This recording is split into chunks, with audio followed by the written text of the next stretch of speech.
Benjamin Moreno, vous êtes directeur d'IMA Solutions SARL. Cette société toulousaine, créée en 2008, est issue de la volonté d'apporter aux musées, institutions du patrimoine culturel et scientifique et laboratoires de recherche en archéologie, les compétences et les dernières technologies 3D pour l'analyse scientifique et la valorisation de leurs collections ou sites archéologiques. Votre société maîtrise les systèmes d'acquisition de données tels que la numérisation 3D par système optique, la tomographie rayon X, la microtomographie rayon X, le synchrotron, la microscopie optique et électronique, le traitement de données haute performance et les systèmes de visualisation 3D interactifs.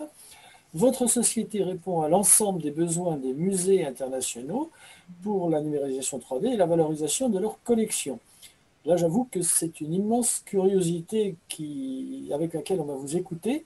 Et puis, je suis un peu rassuré pour Natalia. Si elle a des problèmes dans son musée, elle va avoir quelqu'un de compétent pour le sauver. Monsieur Moreno, je vous laisse la parole. Et merci. Merci à vous. Je vous remercie premièrement pour votre invitation. Je remercie également les intervenants précédents pour la qualité de leurs interventions qui donnent beaucoup d'idées et qui nous permettent aussi d'avoir des points de vue parfois différents. On va le voir un petit peu plus tard. Mais en tout cas, je suis très heureux d'être avec vous ce soir. Alors, moi, je vais être un petit peu vieux jeu. Je vais partager mon écran pour vous passer la présentation sur laquelle je vais m'appuyer. Donc, normalement, vous devez la voir à l'écran. Oui, c'est bon, ça marche. Très bien. Alors, comme vous l'avez dit, IMA Solutions a été créée en 2008. Pour ma part, j'ai une formation de neuroscientifique et de bioinformaticien. Et vous allez voir que c'est assez important puisqu'on nous sommes deux dans l'équipe, on est une petite équipe. Mais on a également Émilie qui est designer scénographe. Et vous allez voir que ça a son importance par la suite, notamment quand on veut créer des espaces numériques. L'espace numérique répond aux mêmes exigences qu'un espace réel dans sa création. Si on veut que ça fonctionne bien, il faut avoir des notions effectivement d'architecture, de scénographie, de muséographie pour que ça marche. Donc, on a créé une équipe pluridisciplinaire. Pour ma part, je m'occupe de la partie acquisition de données, sciences et valorisation. Et Billy, elle va être en charge justement de l'intégration de ces systèmes numériques dans les espaces des musées, des interfaces utilisateurs, puisque il faut faire le lien entre l'utilisateur et la technologie. Ça passe par une interface homme-machine ou une interface utilisateur. Et cette interface utilisateur, elle a une importance primordiale, puisque c'est ce qui peut faire que vous pouvez être frustré par une nouvelle technologie ou pas. Parmi nos clients, alors on a effectivement principalement à 90% pour les musées. On a effectivement des musées internationaux comme le British Museum, le musée Ovisio à Turin, mais aussi des musées départementaux ou municipaux. On peut citer notamment par exemple à Toulouse, le musée d'histoire naturelle de Toulouse, le musée Saint-Rémy, on verra quelques exemples après, mais également des chaînes de télévision comme Discovery Channel, des laboratoires de recherche comme le CNRS, l'INRAP. Voilà, donc on a un panel de personnes avec qui on travaille assez large. Je vais passer, on va faire un petit tour sur les technologies, parce que tout le monde ne les connaît pas forcément. Ce qui fait la spécificité de notre entreprise, c'est notamment la maîtrise de la tomographie rayon X. Donc clairement, on va utiliser par exemple des scanners médicaux ou des microtomographes, qui sont, pour résumer, des scanners médicaux beaucoup plus précis et qui permettent d'analyser la matière de manière beaucoup plus fine. Et on va se servir de ces outils, donc d'outils scientifiquement validés, qui sont issus du domaine de l'industrie ou du secteur médical, pour les adapter au secteur culturel et du patrimoine. Les données que l'on fournit, les données que l'on va acquérir et que l'on va valoriser auprès du grand public après dans les musées, ces données et ce qu'on montre, ça doit correspondre à des critères qualité qui permettent aux visiteurs de voir l'œuvre, ce qu'il y a à l'intérieur de l'œuvre, tel que c'est dans la réalité. Voilà. Donc ça, c'est important. On n'est pas, alors on est clairement pas des artistes, hein. On n'est clairement pas des artistes du numérique. On s'apparente plutôt à des scientifiques et des artisans du numérique, plutôt de l'artisanat scientifique d'art, on va dire, si on peut résumer. Mais en tout cas, le but, voilà, c'est d'utiliser cet ensemble de technologies pour arriver à transmettre au grand public, in fine, du contenu et de la connaissance. Ici, on va avoir un exemple d'une tomographie d'une momie égyptienne de la collection du British Museum. Quand vous allez aller dans le musée, ce que vous allez voir, ça va être la partie la plus en haut, c'est-à-dire vous allez voir l'extérieur de la momie bandelettée avec son masque.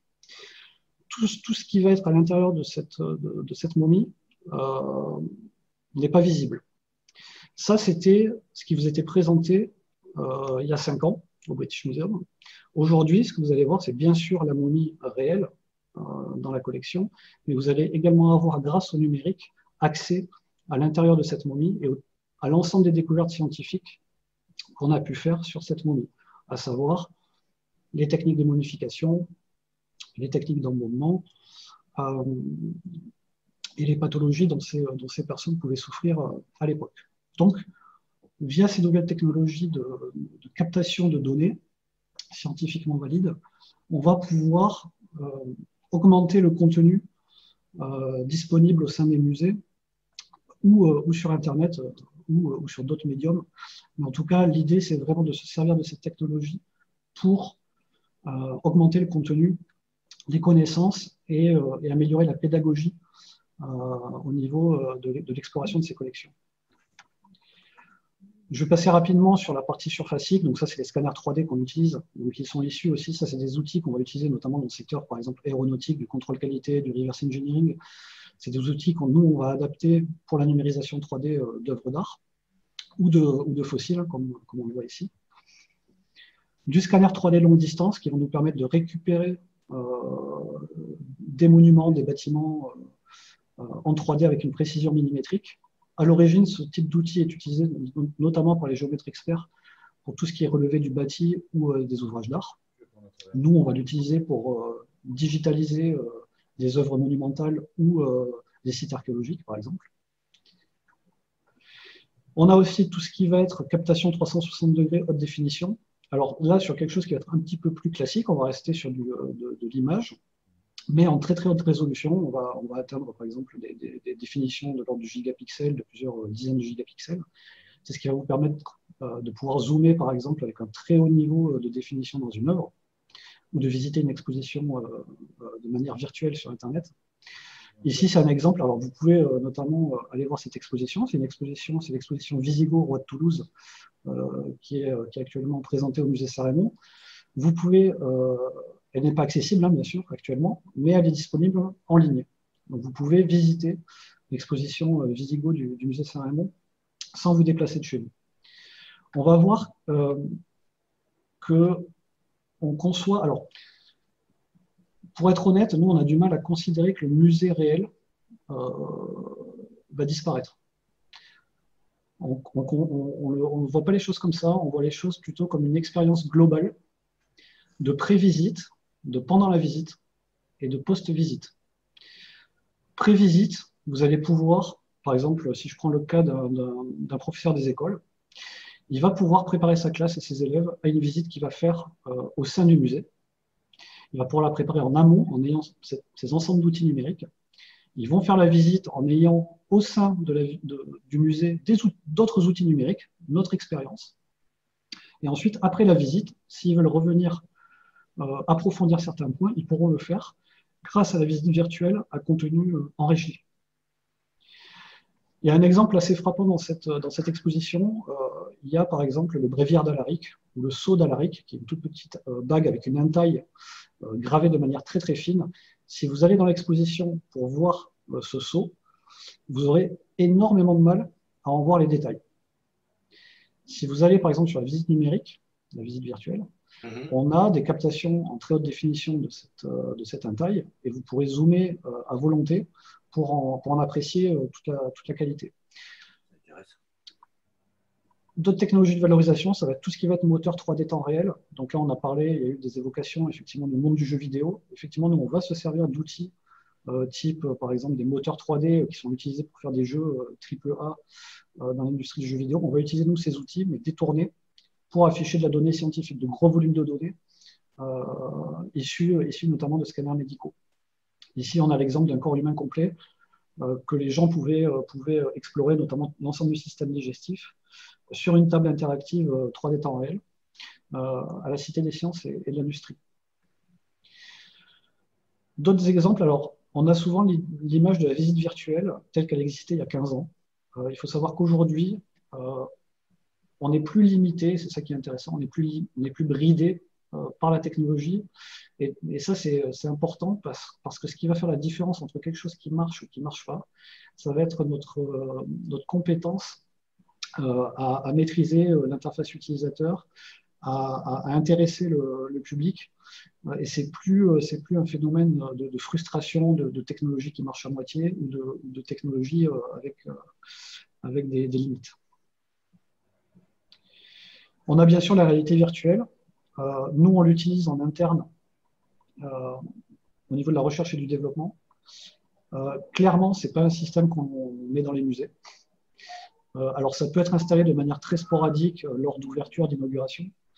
Il faut savoir que ça coûte encore quand même assez cher. Il faut savoir que ça peut avoir un aspect aussi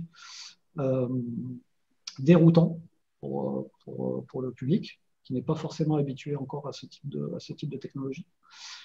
Et ça nécessite un coût d'installation et d'entretien important. Donc, clairement, pour nous, ce n'est pas encore une technologie mature pour une installation à grande échelle dans les musées. Alors, il est clair que peut-être dans 2 ans, 5 ans, etc., ça sera le cas. En tout cas, de notre point de vue, pour le moment, ce n'est pas encore mature. Bien sûr, l'impression 3D de facsimilé. Alors, on a plusieurs exemples où on passe de l'œuvre réelle, on la fait aller dans le monde du numérique, c'est-à-dire qu'on va la numériser, on va la digitaliser, on va modifier son échelle, etc. Oui. Pour ensuite revenir dans le monde réel via l'impression 3D, où on va pouvoir, par exemple, faire des agrandissements, envoyer une œuvre, dupliquer une œuvre physiquement à distance. Et là, on a un exemple intéressant, notamment avec le musée Saint-Raymond. Il faut savoir que le musée Saint-Raymond et la ville de Toulouse ont une politique open source et open data. Toutes les numérisations que nous avons faites au musée Saint-Raymond sont disponibles sur leur compte Sketchfab, que vous pouvez aller voir. Sketchfab, c'est une plateforme, c'est l'équivalent du YouTube de la 3D. Vous pouvez télécharger ces modèles chez vous. Si vous avez une imprimante 3D, vous pouvez l'imprimer directement chez vous. Mais on a un cas de figure intéressant d'une artiste écossaise qui a téléchargé des œuvres du musée Saint-Raymond pour les retravailler et recréer de nouvelles œuvres à partir de sculptures du musée Saint-Raymond. Donc il y a une réutilisation comme ça d'œuvres antiques pour faire de l'art moderne. Et ça a été possible sans qu'elle ait à se déplacer à Toulouse, sans qu'elle ait, voilà, tout ça s'est fait de manière distanciée et virtuelle. Ça, je vais passer. Quelques projets, quelques exemples. On a ici le musée Visio avec l'analyse de deux momies égyptiennes, où on peut aller voir à l'intérieur. Donc, énormément de contenu, énormément de connaissances mises à disposition du public. Technologie de visualisation 3D via moteur 3D temps réel. Impression 3D des bijoux à l'échelle 1, virtuellement extrait des momies. Donc là, on voit les boucles d'oreilles et puis la parure qui sont à l'intérieur de la momie. Tout ça, c'est des choses qui étaient impossibles de montrer il y a encore quelques années. Et les nouvelles technologies, le numérique, apportent ces possibilités-là. Un autre exemple, la numérisation 3D du chaland Arlantique, bateau romain de 35 mètres de long. Alors, vous pouvez aller le voir au musée. Par contre, ici, via le numérique, on va pouvoir virtuellement le déconstruire, le reconstruire, montrer ses techniques d'assemblage, etc. Donc, on va pouvoir créer du contenu enrichi grâce à ces données. D'autres exemples, ça on l'a évoqué, c'est la visite virtuelle du musée Saint-Raymond. Je vais passer un petit peu, voilà. Alors, ici, on a un exemple de numérisation 3D de la grotte du Mas d'Asile. Donc ça, c'est du scanner 3D longue distance. Ça nous permet de récupérer l'ensemble des données du site et de proposer au grand public de visiter un lieu qui est habituellement inaccessible. Donc là, on a une notion aussi d'accessibilité à des sites ou des lieux habituellement fermés au public via le numérique. On va parler du musée d'archéologie de Guéret. Tout à l'heure, on parlait d'un grand musée comme le British Museum. On travaille aussi pour des musées plus petits. Le musée de Guéret, on a numérisé 18 œuvres de leur collection pour créer des mallettes pédagogiques pour les écoles de la ville de Guéret. Il faut savoir que le musée de Guéret est actuellement en rénovation. Donc, le musée avait une volonté d'offrir une opportunité de musée hors les murs et de déployer des œuvres de sa collection au sein des écoles de la ville. Donc, numérisation 3D, impression 3D à l'échelle 1 ou à échelle réduite des œuvres numérisées et diffusion au sein des écoles. Donc, un aspect pédagogique et de diffusion de la connaissance à l'extérieur du musée. Je vais passer ici une reconstitution. Alors, on cherche toujours à se caler au maximum sur la réalité scientifique. Par contre, après, dans le traitement de l'information, on peut avoir une notion de fibre. Alors, bon, je veux dire une notion de fibre artistique, mais on va se poser la question de comment on va pouvoir au mieux valoriser et restituer l'information auprès du grand public. Et c'est là où on va avoir, on va dire, un petit peu plus de liberté de création artistique sur la manière dont on présente les choses. Voilà.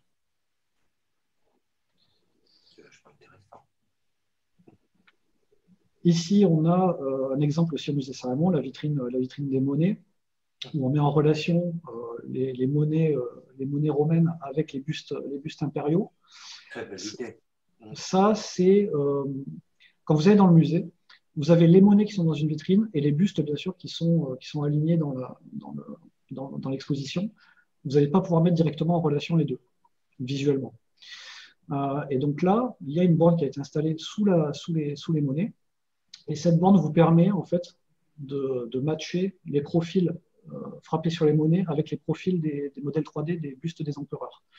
Donc là aussi, c'est un ajout, en fait. Le numérique apporte quelque chose. Voilà. Ça, c'est une notion qui nous tient beaucoup à cœur, c'est de se servir du numérique pour apporter de la connaissance, pour apporter de la pédagogie. Faire de la 3D, par exemple, pour dire j'ai numérisé ma collection et puis rien faire des modèles 3D, ça n'a aucun intérêt. Bien sûr. Ici, on a un autre exemple du musée Saint-Raymond. Alors, bien sûr, nous, on va toujours se calquer sur les besoins du musée. Besoins exprimés par le musée. Numériser, savoir connaître le niveau des fissures à l'intérieur de ce manche en cuillère en ivoire, qui fait 9 cm de long, hein, qui est tout petit. Numérisation par microtomographie. On analyse les fissures à l'intérieur de l'œuvre. OK, tout va bien. Mais par contre, on peut se servir de ces données aussi pour valoriser l'œuvre. C'est une œuvre qui est toute petite, avec des gravures très très fines.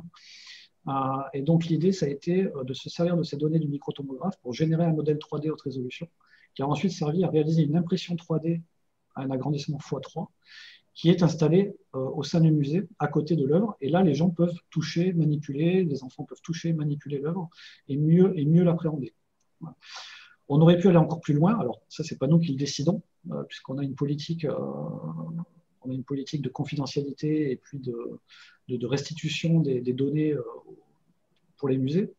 Mais on aurait très bien pu imaginer que cette œuvre soit mise à disposition, par exemple, sur Internet ou au sein de notre système numérique, voilà, pour la diffuser plus largement.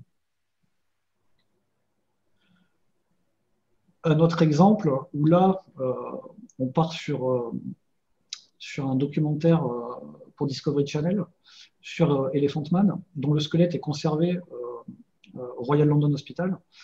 Donc là, on a réalisé l'ensemble de la numérisation 3D du squelette.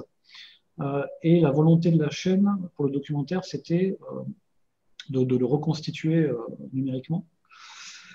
Et donc là, on a quelque part, alors on a des éléments sur lesquels on se base, notamment le masque mortuaire et certains moulages qui avaient été faits à sa mort, notamment les 2 avant-bras. Par contre, le reste, c'est basé sur des croquis de l'époque du docteur Treves. Et là, on a un aspect, on va dire, une liberté créatrice sur laquelle on peut jouer.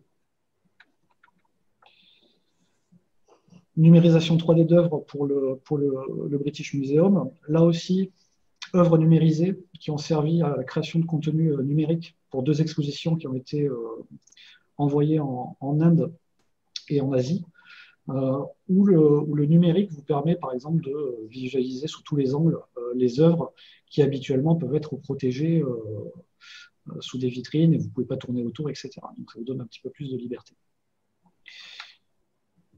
Exposition préhistoire à l'enquête au Muséum de Toulouse. Là aussi, numérisation 3D des 2 sépultures, reconstitution des sépultures, reconstitution d'un facsimilé complet de la sépulture. Pour dupliquer, il se trouve que cette exposition a été ensuite envoyée en exposition itinérante. Et il se trouve qu'elle devait être à 2 endroits au même moment. Donc la vraie sépulture est partie à un endroit et le facsimilé reconstitué par impression 3D est parti dans le deuxième musée. Donc là aussi, avantage pour le musée. De pouvoir comme ça diffuser plus largement ces collections. Alors, vous avez un exemple aussi que vous pouvez voir à Toulouse, Place Mage. Il y a une sculpture qui s'appelle la déesse du sculpteur José Clara qui a été installée. Cette sculpture, en fait, à l'origine, elle fait partie des collections du musée des Augustins. Elle est en plâtre, elle est assez abîmée et elle n'est pas présentée au public. Et il se trouve que les habitants du quartier ont choisi cette sculpture pour qu'elle soit installée au niveau de la Place Mage. De par son matériau et de par son état de conservation, bien sûr, ce n'était pas possible. Donc, ce qui a été réalisé, c'est la numérisation 3D de l'œuvre en plâtre, originale qui était abîmée, avec nos outils de sculpture numérique, de reboucher les fissures, recombler les trous, etc. D'utiliser un robot d'usinage qui a usiné dans un bloc de pierre de 5 tonnes la sculpture, qui avait été préalablement numériquement restaurée. Et après, cette sculpture a été installée Place Mage. Donc ça, c'est aussi des aspects intéressants du numérique qui permettent de protéger, en tout cas de créer une sauvegarde numérique d'œuvres qui sont vouées à disparaître pour en recréer des facsimilés qui, en soi, sont en bonne matière. Donc ça, c'est aussi intéressant. Ici, on a un exemple intéressant en Afrique du Sud où on a numérisé par des microtomographes, par des scanners 3D de surface haute précision, l'ensemble des fossiles d'hominidés qui ont été découverts sur les sites archéologiques. Et il faut savoir que ces données numériques sont plus importantes pour les chercheurs que le fossile réel. C'est-à-dire qu'elles fournissent plus d'informations scientifiques que le fossile lui-même. Et l'extraction, entre guillemets, de ces données du territoire est soumise à une autorisation qui est aussi draconienne que si vous vouliez sortir le fossile. Donc on voit que le numérique, quelque part, dans certains cas de figure, prend autant d'importance, voire plus, que l'œuvre originale. Alors, j'ai envie de partager un petit peu quelques expériences qu'on a, et par rapport aux intervenants précédents aussi, lancer un petit peu un débat sur le tout numérique. Alors, nous, notre métier n'existait pas il y a 20 ans. En tout cas, ça aurait été très difficile de le faire parce qu'il aurait fallu faire appel à des supercalculateurs qui coûtaient 50 millions de dollars. Aujourd'hui, on travaille sur des grosses, belles stations de travail qui coûtent assez cher, mais en tout cas qui sont accessibles à une TPE. Le tout numérique, pour nous, bien qu'on aime et qu'on adore travailler avec ces nouvelles technologies, pour nous, le tout numérique ne remplacera jamais l'expérience réelle que vous pouvez avoir au sein d'un musée, au sein d'un site archéologique. Vous n'aurez jamais cette proprioception, la notion et le plaisir de voyage aussi. Je vais juste poser une question, par exemple, la Joconde, on en parlait tout à l'heure, la Joconde, si vous tapez Joconde sur Google, ça va vous sortir peut-être 5 millions de résultats et vous aurez 5 millions d'images avec des images très haute définition. Pourtant, il y a toujours 10 millions de visiteurs qui vont au Louvre voir la Joconde, la vraie. Oui. Donc, la question du tout numérique, du tout virtuel, pour moi, elle n'a pas lieu d'être dans la mesure où votre cerveau saura toujours que vous êtes dans un monde virtuel, que vous êtes dans un faux monde. C'est-à-dire que vous allez visiter un site archéologique virtuel avec un casque de réalité virtuelle. Vous savez très bien, au fond de vous, que vous êtes toujours dans votre salon avec un casque sur la tête. On parlait tout à l'heure des odeurs, des choses comme ça. Alors, même si ça ne sent pas forcément toujours très bon dans les musées, vous avez quand même une odeur particulière qui n'est pas celle de chez vous. Vous avez la notion de votre corps qui se déplace dans l'espace. Ça aussi, c'est une autre problématique de la VR.